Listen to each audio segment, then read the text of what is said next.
So let me just say that as you can imagine, there are many things that I'm involved in right now that have to do with a criminal matter that I'm not at liberty to talk about publicly.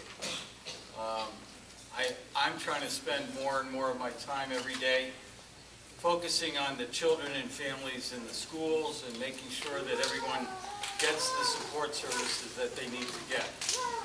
And I want to spend most of my time on that. I'm not an official in the law enforcement community. I'm an official in the school district.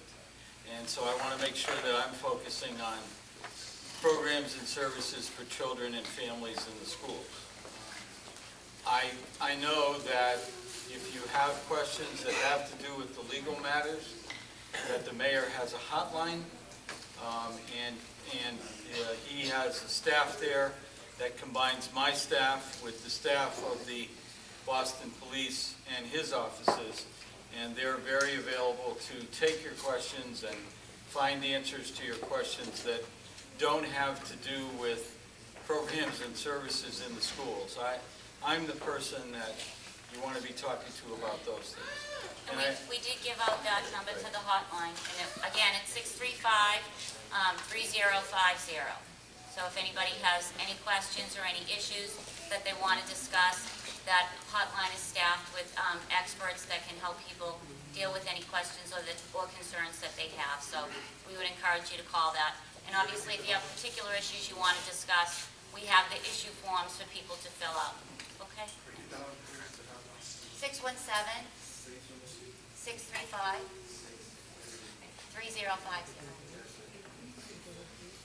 Thank you. So other questions or comments?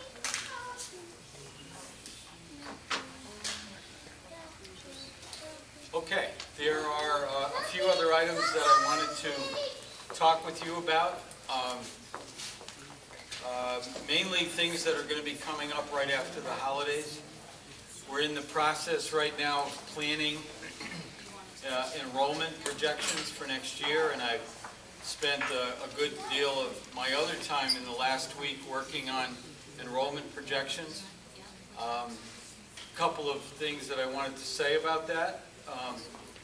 We will not be moving programs this year. Many of you experienced moves from one school to another last year, and I feel very good about the changes we made, and we will not be making changes in programs this year. Now, your children may be at a grade level where, like if you're in the 5th grade, you're going to be moving to a 6th grade, and that might mean moving to a middle school, or you might be graduating, your child might be graduating from 8th grade, and that means moving to a high school. And so right after the holidays, I'm going to begin sharing with all of you, both at these meetings and through the network of the SpedPac, descriptions of where all the programs are, and many of you, some number of you anyway, it varies from family to family, may have some choices that you need to make. So if your child's moving from elementary school to middle school, and if our programs are in different locations, you may be given some choices to make about where you want your child to go. The same thing may happen at the high school level. And we'll make sure that you have all the information that you need before you need to make those kinds of decisions. Another thing I wanted to mention is that right after the holidays, we'll be sharing our planning for extended school year programs for next summer, and with some minor adjustments in the locations of programs. We're trying to make the programs a little smaller and differentiate the programs by grade level and by disability area as much as we can. If you were participating in last year's ESY program going forward this year, it'll be very much the same. But we'll have descriptions of the programs and services for ESY available after the holidays also.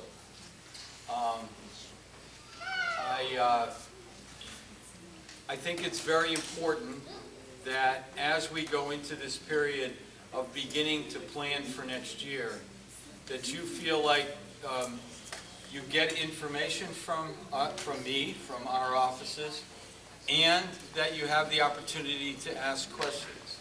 So we'll be distributing at the same time, ask questions and get answers. At the same time that we give you information about programs, we'll be giving you the names of the administrators who are responsible for your children's programs in our offices and their phone numbers so that you can be in touch with them directly around planning for next year. Any questions about that? I did want to, before I stop, I did want to share with you some very good news that was shared last night at school committee meeting about the academic performance of children here in Boston, including some very encouraging information about children with disabilities. The first general comment I would make is that our children in the Boston Public Schools on reading and math in the National Assessment of Educational Progress, that's a test that's used across the country, our children are progressing and performing at a higher level than their counterparts, their peers, in other similar cities around the country. So there was only one urban district that outperformed the Boston Public Schools in terms of the performance of our youngsters, and that's Hillsborough County School District in Florida. We outperformed 10 or 12 other similarly situated cities in the country. So that was very good news. And if you're interested, I can share with you through your organization here the actual results that were passed out at school committee. I would say that that included some information about students with disabilities. And students with disabilities, in the limited analysis that's already been done, outperformed their peers in the same cities around the country. So I don't think we are doing well enough at all. But it was comforting for me to know that the challenges we have in helping your youngsters learn to be better students and make progress in school, they are the same challenges that all these other cities have. None of us, you and I, were not satisfied with how well our students are doing. We know we got a lot of work to do ahead of us. It is comforting to me to know that we're not alone, and that these are challenges that parents and teachers and principals and assistant superintendents all over the country deal with right now. It won't stop us from trying to change that picture.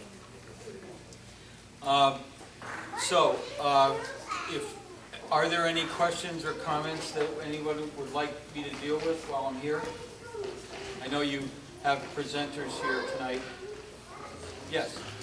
In the last meeting you had mentioned that PTC might probably go away.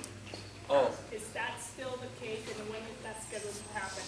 I'm sorry if I said that, if I gave that impression. I wish I could remember what I said that led some folks to believe that. I didn't mean that if I said that. Yeah, in fact, some folks came back to me during the last month and said, what's going to happen now that PTC is going away? Well, PTC, primary transition classes, these are classes for children with disabilities at very young elementary level. I think it's kindergarten and first grade. Yeah, they're not going away. We are going to be working, and we're going to start this in September, to make as many of those classes integrated as we can. So right now, PTC classes are substantially separate classes just for students with disabilities. And some of our students need that. But we're trying to build, for the first time, some integrated primary transition classes in some schools. And in some cases, those will be in schools where the whole school is becoming an inclusive school. And I'll be able to share, when I start sharing information about next year with you after the holidays, we'll have some information about that. But PTC is not going away. Yes? I have a question about children on the autism spectrum. Yes.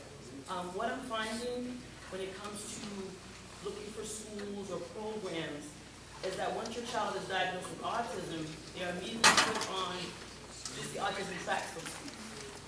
So when you're developing an IEP, I found that I wasn't really developing it for my child, but more for what BPS had to offer. And I was very dismayed by that. I spent time looking at various schools. Last year I chose one school. They had 3 or 4 different classrooms, and you could see the range of the children on the spectrum. I signed an IEP for that class. Over the summer, it changed. September comes, all those children who are in various, ranges of the spectrum are now lumped together. I didn't choose that school. I chose another one that had a similar situation, but the school as a whole offered inclusion. So there was a hope that my child would be mainstream. And so that's where I'm at now. I find that I have a child that is on the spectrum, but he is on the higher end. The goal, obviously, for me is to have him mainstream, but there are some benefits to having him in a classroom that is smaller. So I'm just curious as to know if they're going to be creating classrooms that meet these needs. More and more children are being diagnosed every day, but it seems like there are not a lot of options for parents. And so now, instead of this IEP, which is really supposed to be individualized, it's not. It's based on what you have to give us, not opposed to what our child needs. Well, I'm glad you brought that up, because that's not the way it's supposed to be. And I would encourage you to fill out one of those forms so I can follow up with you. All individual education plans are supposed to be that, individualized. And you're right, within our programming for kids on the autism spectrum, there are different options within the programming. But those different options, we're going about developing them in response to the different needs of kids. We're not supposed to be putting in place programs that your children then have to comply with, or ed plans have to comply with. It's supposed to be the other way around, that we're supposed to be developing programs in response to the needs of your kids. So if you would let me... Can I tell you that my son is a 7th grader, and that has been my experience his entire academic career through BPS. He's just recently being diagnosed with autism. He was diagnosed with a communication disorder early on. The woman mentioned PTC. At the time, they had maybe a few of those when he was very, very small. So I found myself literally going school to school and deciding which ones had the best, even if it wasn't actually all of what my child needed. So that's just been my experience throughout, unfortunately. Well, I'm trying to change that. I would say that I have a teenage son and I have a very young son now. So I've been through, my teenage son is graduating from high school. And in the entire time that he went to public schools, I did just what you're doing, which is I was constantly on the lookout for the best thing for my son. It is true that in public school districts, we sometimes can't offer everything. We sometimes can't offer all different variety of the ways we like to do things because we operate within a limited set of resources, a limited budget. But I would say that even over the last year, our program options for many different kinds of kids, including kids on the spectrum, have become better and more diversified, and we've become clearer about that. But I want to follow up on your particular case. Yeah. I have a question regarding the hiring of the para teachers. What's the standard that you have? Because in my case, I found out, and there's a lady I saw who was working at another place, and now I find her, teaching in my child's class. And I don't know whether she is competent. I don't know how do you hire para teachers? What's the standard? Paraprofessionals Yeah. are hired by the Office of Human Resources. So we have a website where all of our jobs in the public school district are posted, advertised, and anyone can apply for jobs. There's then a crew of staffers, staffing managers in the Human Resources Office who screen those applications, and depending on the particular job, they may put people through a series of interviews. Now, so virtually all paraprofessionals are centrally hired by the Office of Human Resources. There are job descriptions and there are qualifications for those jobs. Is there anyone here in our group who works as a paraprofessional in the Boston Public School? I worked as one 27 Right. years. So what I know, I was the principal of a school here for 13 years, and we had dozens of paraprofessionals every year working in my school. And to the extent that I could, as the principal of the school, I would insert myself into the process of choosing the paraprofessionals for my school. And many principals do that. And the paraprofessionals who work for me, and I see this even today, they're critical members of our staff. They're very important members of our staff. And of the hundreds of paraprofessionals that I've worked with and supervised, and people who I know today, virtually all of them are wonderful, dedicated, hardworking people. Virtually all of them. So I guess I wanted to answer this. What language requirements do they have to have? Like, are they supposed to be proficient only in one language, or like? It depends on the job. It depends on the job. So paraprofessionals are hired for different teaching situations, and in some teaching situations, they're expected to speak another language. So there's no universal expectation relative to language. So if, like for example, I'm just giving an example. Sure. If I'm only speaking English and the paraprofessional is speaking French, I'm just an example, So that how do if I go, I want to see my son's imprint of development, on every debate I go there and ask, and how do I get informed about my son's development?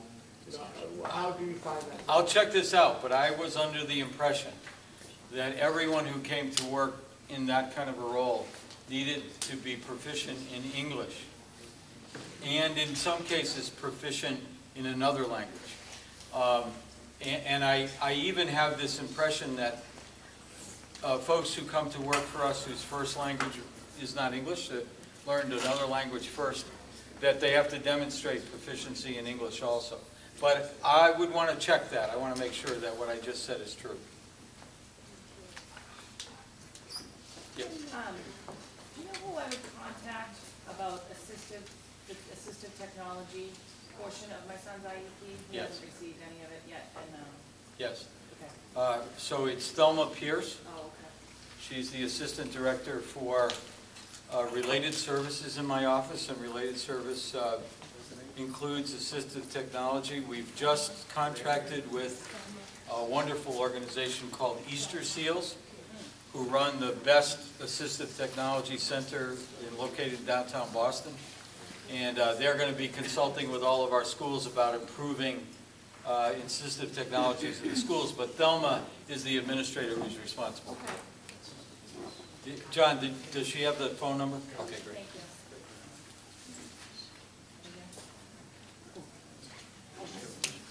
Oh, yeah. Excuse me. Transportation. For the special needs, how help parents to have monitor on the school bus, after school program? To have Okay. monitor for the bus? So let me make sure I have the question correct. How can we get help to parents about arranging for after-school transportation to programs after school? Because on the late bus don't have monitor. The late buses don't have monitors? Yes, after school program. Okay, so, Like the citizen school programs. say it again. The citizen schools programs don't have, like the citizen school to bill programs that are stay after. Yeah, Some of them accept kids with special needs, but there's no monitors on the bus. okay. So those kids. So we have to fix that. If your children have IEPs that call for transportation with monitors, we have to provide that. I hope her name is on the sheet. Did that sheet? Transportation form, ma'am? John, we have plenty, we're good. Okay. So there's a woman in my office whose name is Maggie Druneau, Druineaud. She's our manager for operations, and she works on all those transportation arrangements. So you could call Maggie directly. And her,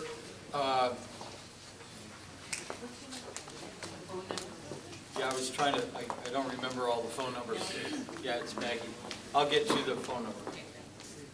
You could call Maggie directly. It's 617-635-8030. But if you do have an individual transportation challenge, make sure you fill out one of those forms so we can follow up. 635-8030.